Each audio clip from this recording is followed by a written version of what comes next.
Early last week, I watched the video of a young man whose car broke down in Tulsa, Oklahoma.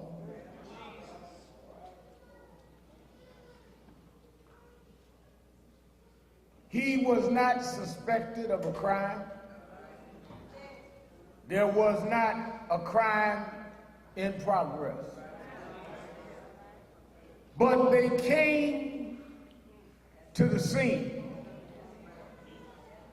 and automatically he became profiled as a criminal.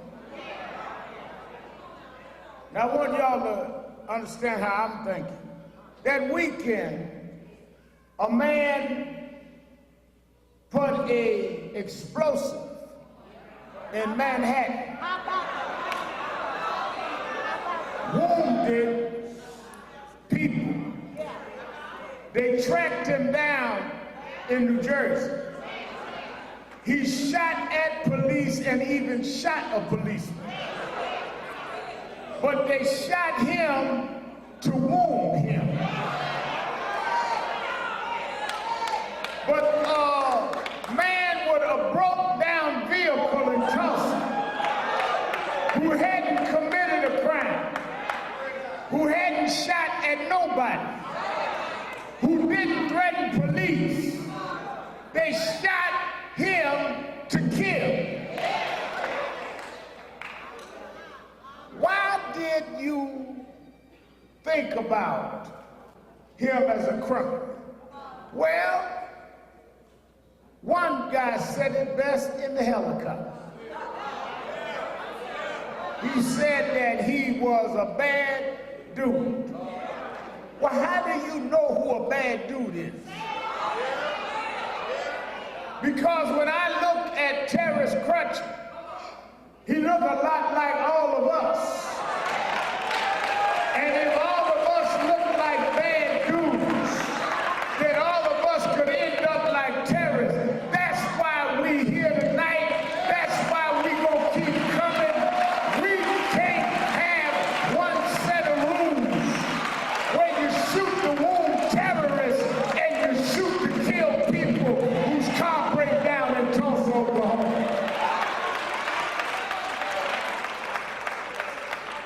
One of the reasons that they do this is they think that nobody cares about us. They think they can get away. They think they don't have to pay a price. If they knew that we were going to show up and show out, they'd have thought about it.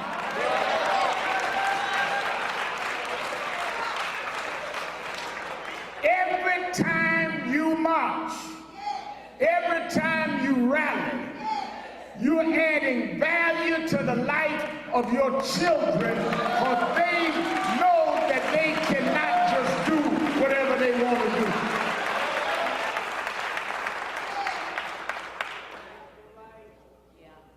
I met the Crutcher family.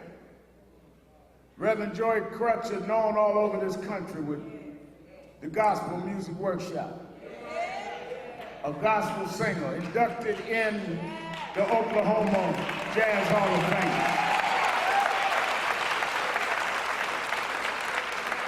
Fame. His wife right by his side. They lost children, but not like they lost terrorists. And the pride they have in Dr. Tiffany Crutcher.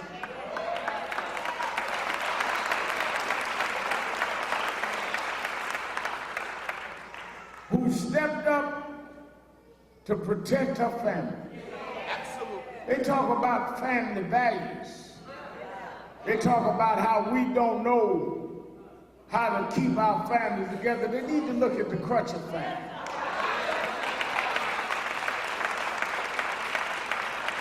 And when we were having our little meeting that morning, I told them, I said, let me tell you something. They're going to smear you. They're going to lie about terrorists. They're going to create all kind of confusion. But freedom comes to those that can hold on for the long run. And don't worry what they say. God will use you to end this. Rosa Parks didn't know when she sat down on the front of the bus she was going to change America. Jose Williams and John Lewis didn't know when they got beat on the Edmund Pettus Bridge in Selma that they would cause the Voting Rights Act. Little did they know when they shot down Terence Crutcher right before a general election that you may change the election and the direction of the United States of America.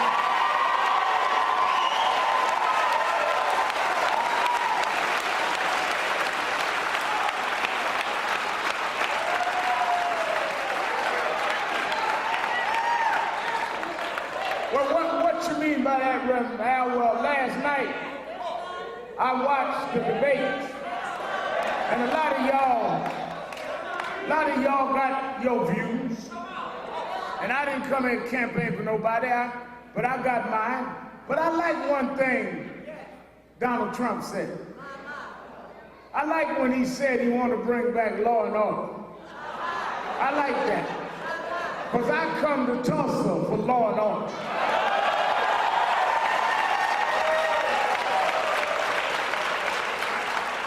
It's against the law to shoot an unarmed man that doesn't have a policeman in imminent danger. It's against the law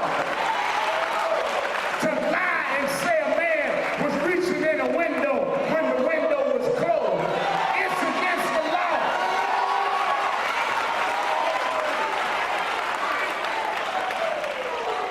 Yeah, I come to bring some law and to help y'all establish some order. Tulsa is out of order. And that policeman in the helicopter and those around that woman need to be brought in order and learn what the law is.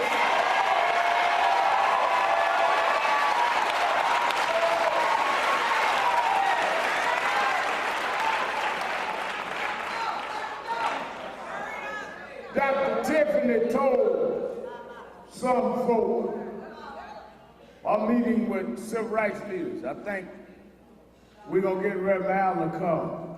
And you know some of y'all that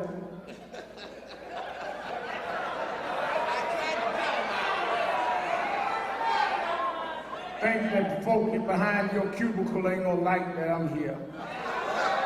Stop saying, oh, they hope he don't bring no trouble. I didn't come to start trouble. I come to stop trouble.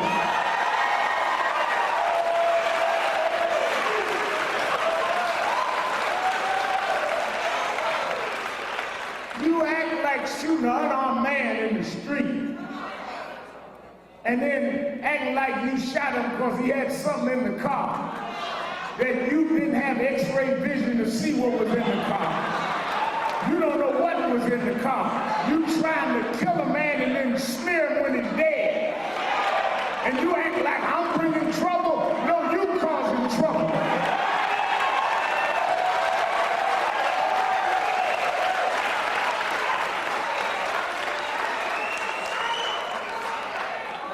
These young folk that stood in front of the court from day one stood up for the best in this country. Don't you turn on them talking about they radical. Yeah, they are radically right.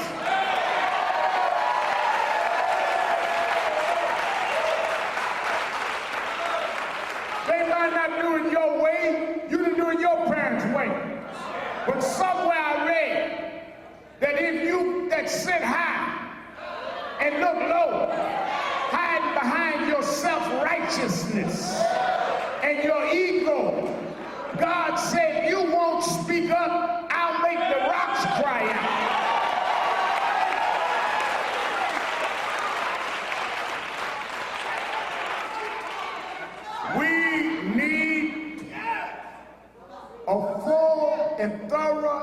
investigation of all of the police involved.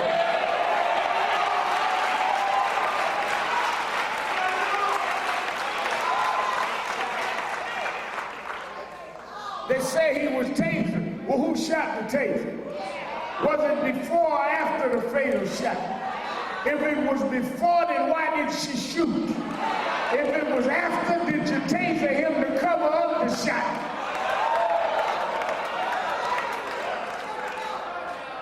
Did y'all try to apprehend her once she shot?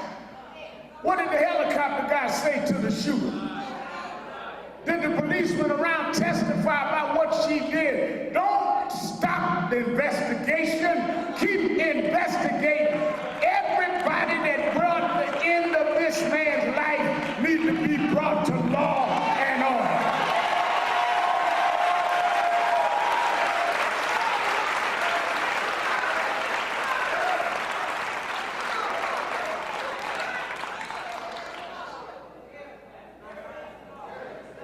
This is not a rally to end, it's a rally to begin.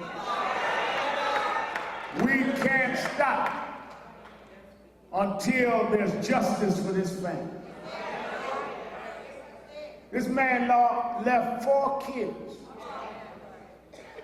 They lost their dad. They will live every day with an empty place in their heart. Who will take care of these children? Oh, his grandparents and his aunt now are committed, but they didn't take their dad. And the city needs an answer to that.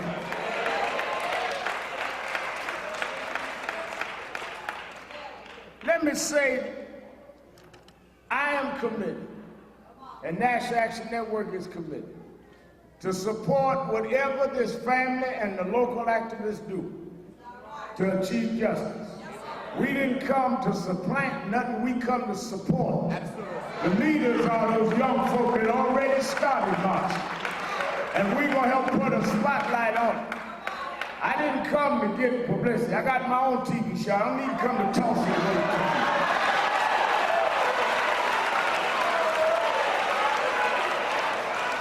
But I'm gonna keep a light in dark places. You think we're going to be mad a week or 2 and it'll blow over? This will not blow over.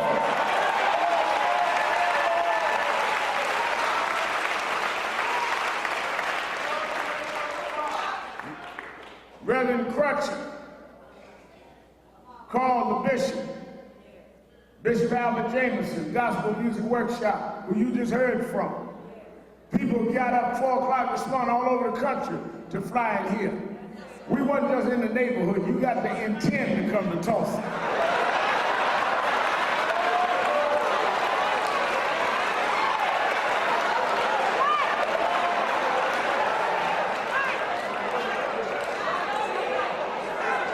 But now we know how to get here. We'll keep coming back.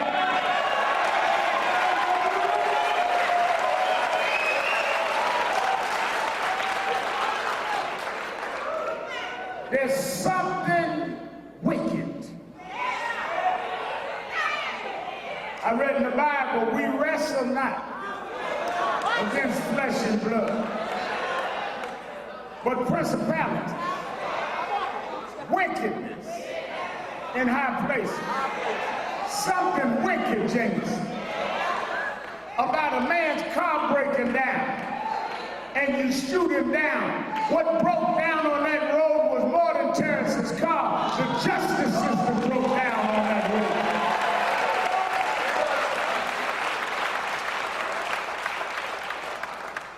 I want his children to know that we are around this nation are with them. And we're going to stay with them. And we're going to stay with your grandfather and your grandmother. Absolutely. And we're going to stay with your aunt. Absolutely. And we're going to stay with the grassroots activists in Tulsa.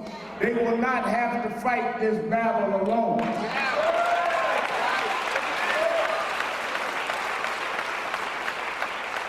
And whoever is running for president going to have to address the Crutcher case.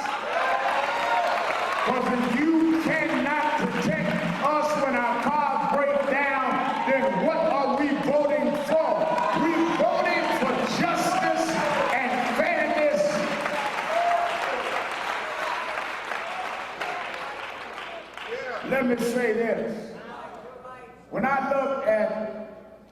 Attorney Ben Crump and Darryl Parks.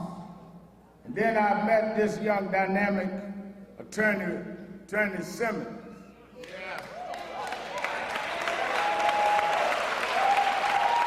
Solomon Simmons. It reminds me of geese. You ever see geese fly? They fly in formation. And the front geese, he catches the wind first, and the debris in the air, and the ashes, and whatever filters in the air, it hits his face first. And he takes it as long as he can, and then he folds back into formation, and somebody else comes forward. But they never break formation. I want y'all to know we've got at least geese sense. Sometimes the young activists take the front. Then they back up, then some of the old guard take up. Then the lawyers step out. Then the preachers come out and pray. Then the Muslims come and bow down. Then our white brothers and sisters bow out. We take the front as long as we can, but we get back in formation. But if you look up, we never stop flying together.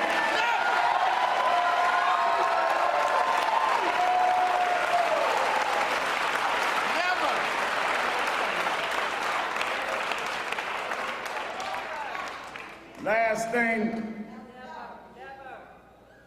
don't ever forget, this was a spiritual movement. I know y'all think y'all got a lot of power, but there is a power that's stronger than y'all. I walked around with Ben Crump this weekend in Washington. They opened up the National Smithsonian Museum on African American history. And I thought about how we were brought here enslaved. And we fought every step of the way. What was our great-grandparents thinking about? What did they think about in Tulsa in 1921 when they leveled Black Wall Street to the ground? What would make folk after that savage keep going? Because there is something you mistaken. Our strength don't come from the outside. Our strength comes from the inside. And there is a God that'll hold us up. No matter what you do, your arms are too short to box with God.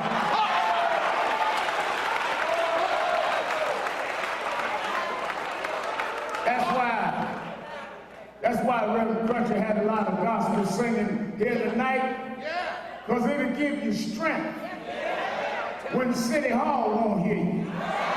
It'll give you strength when those in the courts won't do right. It'll wipe tears from your eyes. It'll make you walk when your legs are weary. It'll make you stand up when you want to fall out.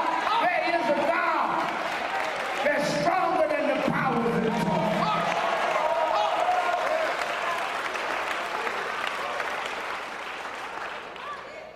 I remember Reverend Crutcher, when I first started, brother reminded me, he heard me tell this story, and I'm going to really be through. You know, Baptist preachers end about 2 times. I'm on my second.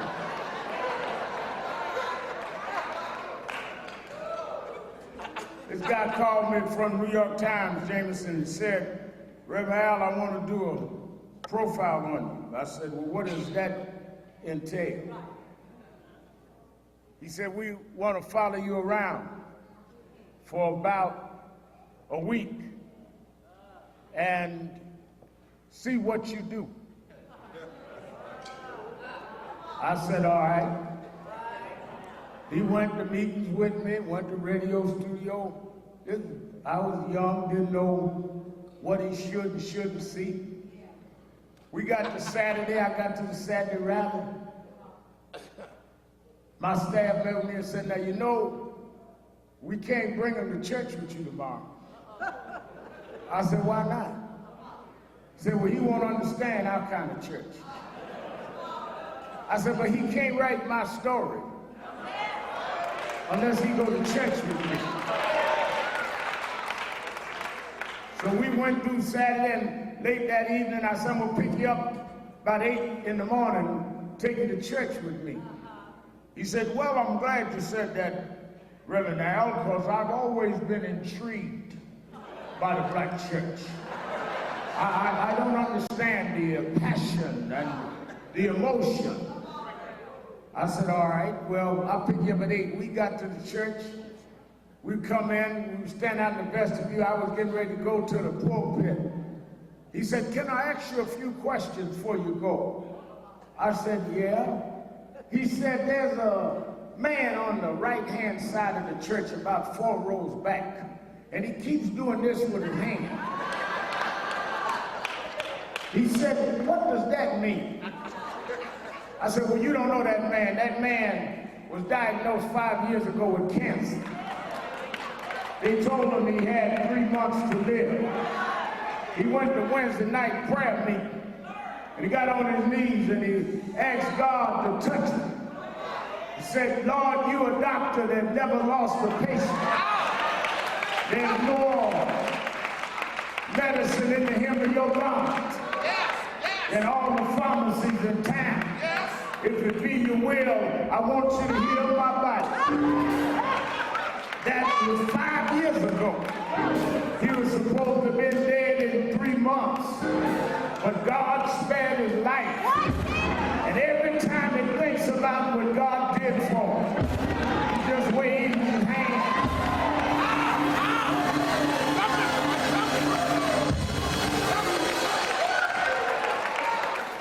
He said, all right, I got that. He said, but there's a lady up in the choir. She keeps clapping and doing this. I said, well, that lady's story is that she lost everything in a flood. They told her they could never find a way to repair it. But somebody read about it in the paper and bought her a new home and a new car. And every time she pops a new car, she knows that only God could have made a way out of no way. And she just claps her hands to thank God for making a way. I got ready. I said, I got to go to the pulpit now. He said, but wait, I got one more. It's just bothering me. I got to ask. He said, there's a lady on the other side of the church. She jumps up out of her seat.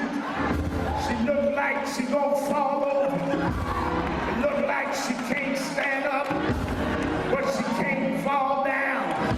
She keeps jumping up and down like she tilted over. What's that lady's story? I said, well, let me tell you that lady's story. Her and her husband had a business. They did so well, they had a little girl and a little boy. They took their family and moved out to the suburbs. Every year, he buys a new Cadillac. But one morning, she woke up, and her husband had walked out on her, left her with her older daughter. They found everything was gone. No money in the bank. They cut off her lights. They cut off her gas. They repossessed her Cadillac. She had to take a little girl and a little boy and move back in the projects in the middle of the hood in Brooklyn. Every morning, she got up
we're covered, we can fight.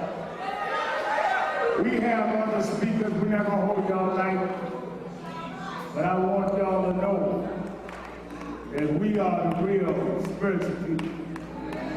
But we gonna fight this battle for justice. But God is on our side.